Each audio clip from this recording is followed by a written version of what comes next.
Welcome guys to Turkish Ribena number 7. For you people that don't know me, my name is Shane and this show is about archery and comic books. I'll be giving tips and my reviews. So first of all, I want to say thank you to everyone who has subscribed, and if you haven't subscribed, feel free to subscribe below. Thanks guys. So today I'm going to talk about bow sights or birth heights. If you ever wondered, people use a bow sight, it's to improve accuracy. But as you can see here, it moves up and it moves down. It also moves, let's fucking screw it back in. And if we twist this bit here, it also moves sideways or left and right to the horizontal axis. Horizon. Unless your form is good, it's difficult to set up your bow sight.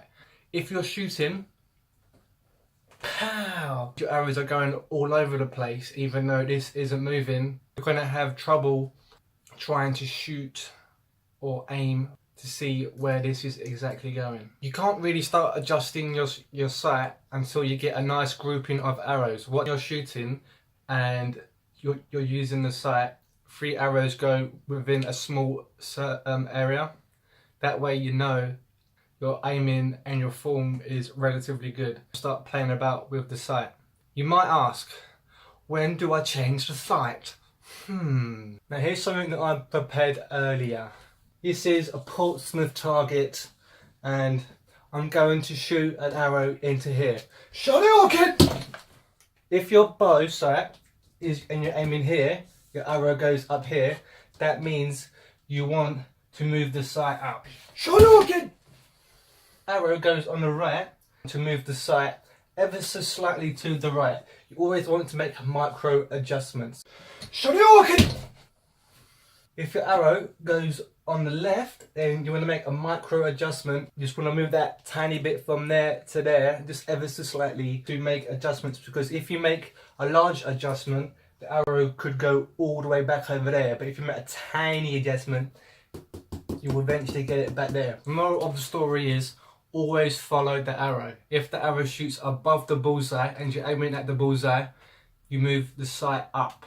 If the arrow goes below, you move the sight down. Don't ask me why, it's just the way it works. It's the same for the left and right, or the windage as they call it. So today's review on comics is Avengers versus X-Men Volume 4. I'm going to put that there. Yeah. It's Avengers versus X-Men. You might wonder, why would the X-Men want to fight the Avengers? It all starts off when it comes to Jean, or the Phoenix. If you don't know who Jean Grey is, she's a telepathic who turns into this giant firebird. She falls in love, or 2 men fall in love with her. Scott, aka Scatty or Cyclops, and Wolverine. This is set slightly into the future when Cyclops owns School of the Gifted. Wolverine and Cyclops do not get along. Jean has vanished for years. She comes out of nowhere and was like, starts burning up shit. People are like, okay, the Avengers get involved. They're like, hey, she's gonna start burning down our planet and we cannot have that. What do they do to stop this? They call the Avengers. You got Hawkeye, you got Captain America, and they all go up into space to try and kill that fool. The X-Men gets involved. Cyclops is still in love with a stripper. You've got a massive clash between X-Men, Avengers, and they're all sort of everything's going down. I won't tell you what happens in the end, but you've got people like the Red Hulk that get involved, and he wants to try and smash stuff up. If you don't know who the Red Hulk is, it used to be the Green Hulk's enemy, who is the Colonel.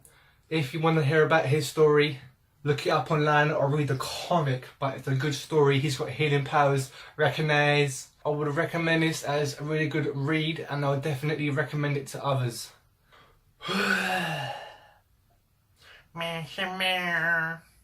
Thanks guys for watching my video. If you like what you saw, feel free to watch another one. Subscribe to my channel or add me on Snapchat or Instagram.